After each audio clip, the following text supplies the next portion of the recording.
tomorrow.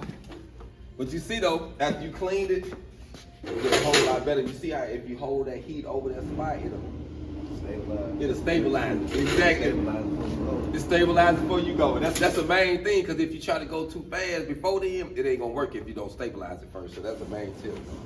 Do that, we're good to go.